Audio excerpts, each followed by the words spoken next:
Following the shooting at Noblesville West Middle School that has injured one student and one teacher. I want to take you and show you this sign because something pretty cool is happening with this. So you have that dynamic playing of a Democrat, a moderate Democrat. If you can give us a quick reaction. And James, the big question this evening, and stay up to date on our CBS4 Indy app throughout the night. Police revealing that the student asked to be excused from his 7th grade science class and then came back in with 2 handguns and started shooting. Seeing these images of students walking. The official roll call is still underway to nominate Hillary Clinton to the top of the ticket. Really? No, I'm not doing it. But well, here's what a new study says. Chris is joining us from the Indy Star. We're casual here. He's coming on up. Are you all hooked up?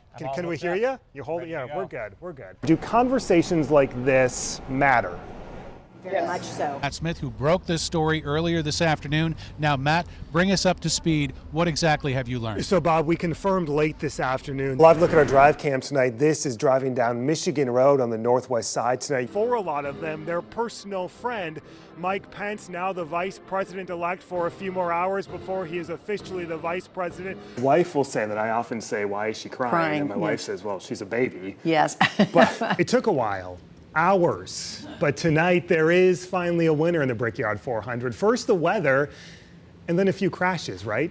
Indy Sports Central's Trisha Whitaker is here. She survived it all. The fans that were there did. What are the expectations going into tonight? We're just having a good time. Any new policy proposals we can expect in terms of Homeland Security? Should Wisconsinites believe any proposal right now coming from the administration?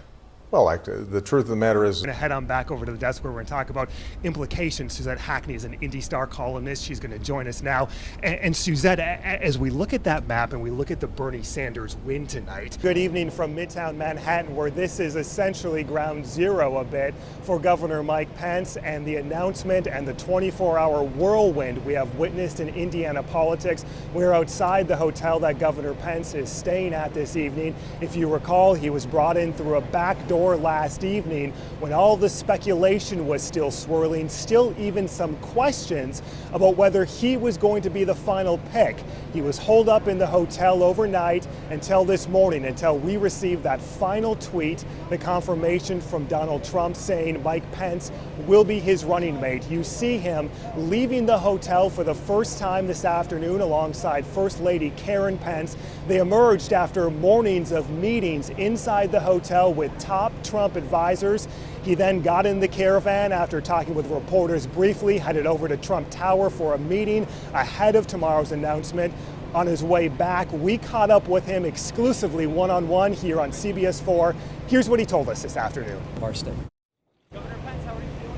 That is Indiana Governor Mike Pence, now vice presidential pick, speaking exclusively with CBS4 this afternoon after returning from Trump Tower, a meeting there with Donald Trump ahead of the official news conference, their first joint appearance together tomorrow at 11 o'clock here in New York City. Obviously back home in Indiana, the moment that announcement was tweeted, the moment Governor Pence, his lawyers filed the paperwork saying that he was no longer running for Indiana governor, it set off a whole flurry of activity inside the State House. Our own CBS 4's James Girardi is live at the State House tonight.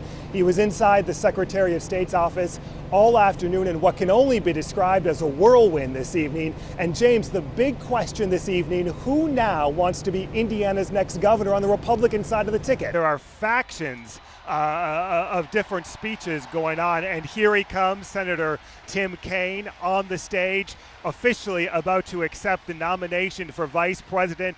That voted by acclamation just a few hours ago this afternoon as he approaches the stage to officially introduce himself, so to speak, to the country. A lot of folks across the country don't know him. Let's listen in as he prepares to enter the stage. You see Joe Biden up in the stands. We have seen Bill Clinton here, Bernie Sanders in the stands as he is waving at the crowd and audience. This really, as we saw with the governor last week, his first introduction not only to tout the candidate, but also himself, his credentials, his agenda, and also a personal story about who exactly he is as a candidate and what he will do to the Hillary Clinton campaign. What's really going to be interesting, we saw this last week with Governor Pence, is what role he's going to play. Let's listen in. Senator Tim Kaine officially accepting the Democratic nomination for vice president. Authorities saying this afternoon the student asked to be excused from class and then moments later returned with 2 handguns and started shooting. Here's a look inside at another classroom in the high school as students in other classrooms and schools blocked their doors and crouched in corners. This here because of a secondary threat at the high school.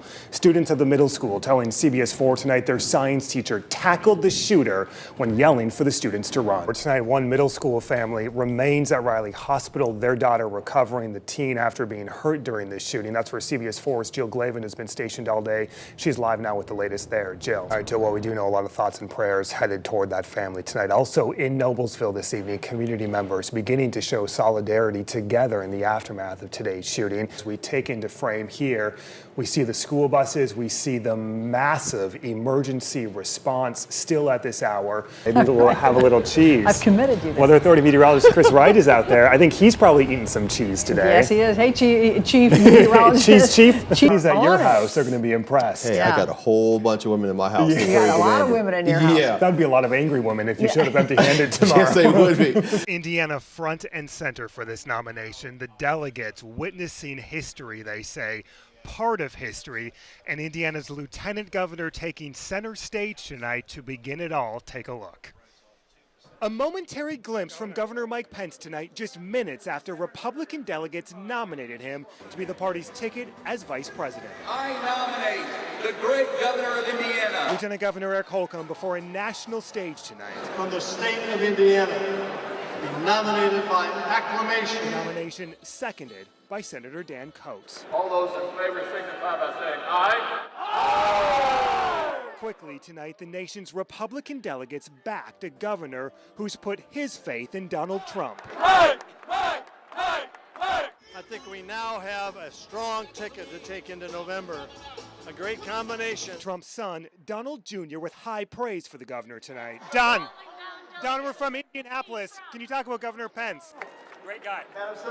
And perhaps a bit of foreshadowing about how Governor Pence will be used as a party candidate, whether unity will be its centerpiece. Has the governor done enough to unite the party, or does more need to be done in the coming days here? Look around you. I mean, I am getting so many positive, invigorated comments from people all over the country that are flat out excited about our prospects.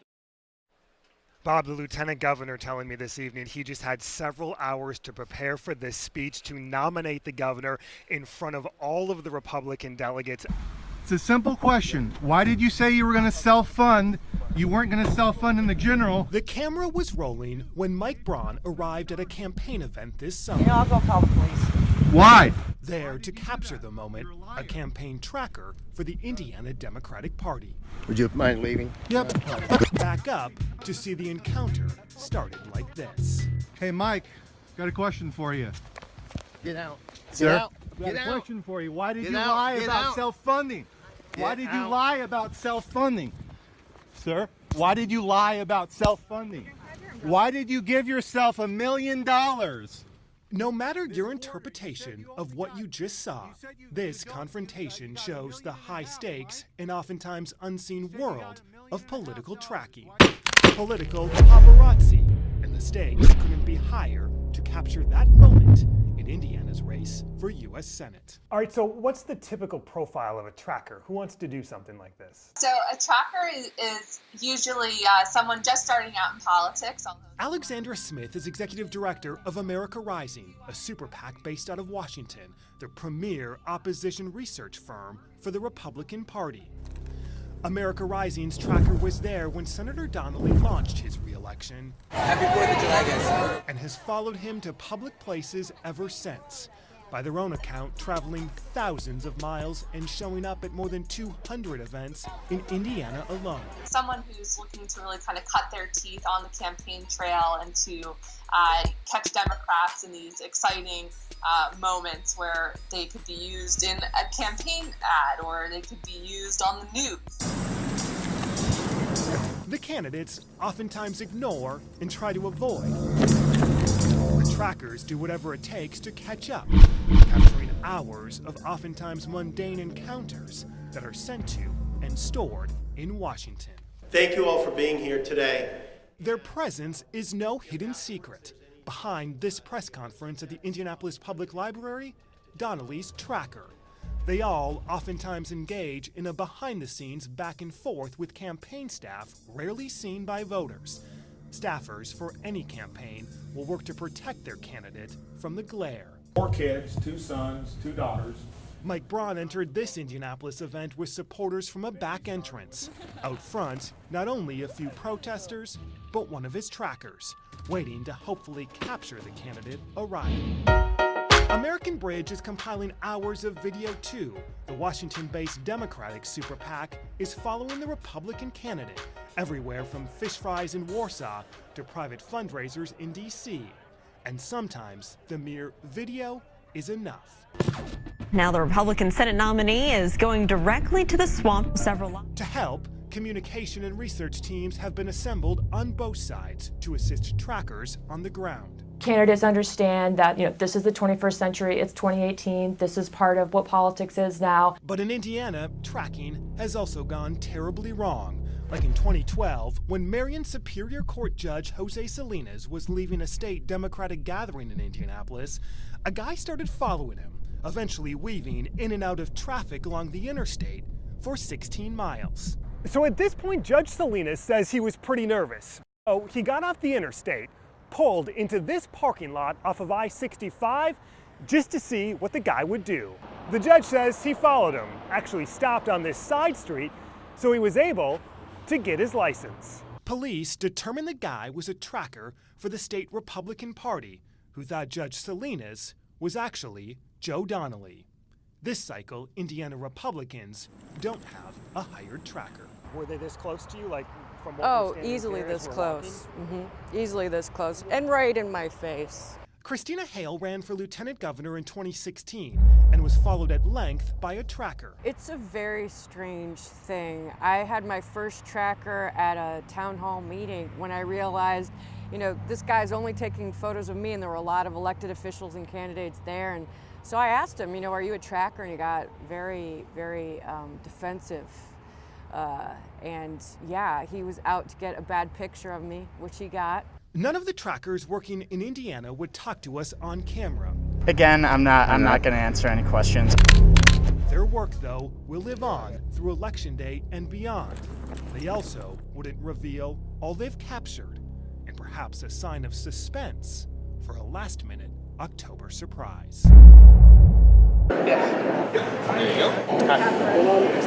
You said she was lazy and she didn't work hard for what she had. No, I did not. I never said that. They can roll the film. 1 year into the presidency of Donald Trump, we wanted to hear directly from Indiana voters. Look at the way we're fighting today. Good to meet you. Welcome. So for the past month, in 2 separate groups, we gathered 16 Hoosiers, invited them to City Market in downtown Indianapolis. If you want to tuck some of the cord in, that'll probably help. Mic'd them up and asked them to lay it all on the table. I'm a brown girl from Pakistan, and I stand with President Trump. He came down that elevator in New York saying Mexicans are rapists, they're criminals. I want you to give me a word or phrase that describes President Trump's first year in office. Absolutely winning. Winning. We're going to get so sick of winning, but we're winning. I love it. I'm going to say chaotic. Yeah, that's a better word. Say what? You took chaotic. Yeah. I think it's shameful, the rhetoric that's been coming out of his office and from his own Twitter feed. I'd say disappointing. I'd say brilliant. I would say too much drama. Too much drama. So working for the American people. Panelists from our Sunday morning show In Focus picked the participants. 8 voted for Hillary Clinton, 8 backed Donald Trump. But as we quickly discovered a year later, it's still much more complicated than that. Is Hillary president right now? Thank God she's not. Well, there you go. In this first year, what has the president accomplished? She's been making a list. She's good to go. How much time you got? He's helping the Veterans Administration. He's repealing 22 regulations for every new one. I have never seen Donald Trump do anything in his life that was not self-promoting. I will say this. I just got my 401k statement in the mail, and my account has doubled since Donald Trump took office. The conversations were civil, but seemingly every issue we brought up brought out the divide. What are we teaching our kids? If I had a child and he was calling people names, he would be getting a timeout. And our president called a senator publicly that she would do anything. Now, he didn't say it. It's a filthy mind that interprets what, you know. Oh, my Lord. I mean, seriously, okay, and she was bleeding all over from wherever. I mean, it takes a dirty mind to interpret it that way. I'm It's sorry. A fight. Everything's a fight. There's nothing positive about him. Well, nothing. you know. To underscore the divide, the conversations turned to immigration. These voters meeting just days after Colts player Edwin Jackson and Uber driver Jeffrey Monroe were killed by an accused drunk driver who was deported twice and is in the U.S. illegally. In response, President Trump tweeted, "This is just one of many such preventable tragedies. We must get the Dems to get tough on the border with illegal immigration fast." Should what happened in Indianapolis this weekend shape the debates in Congress on immigration? Should it be part of that conversation?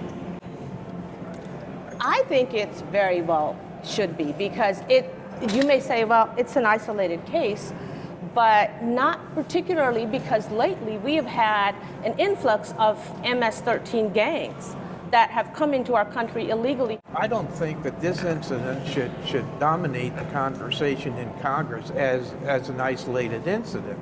There are situations of illegal immigrants in California and Texas and et cetera, that takes place on a regular basis. I think it still goes back to he's the leader of our country and his words matter and have an effect. This is a man who's advocated violence, who has said people who he has said at rallies at his campaign to rough people up who cause a ruckus.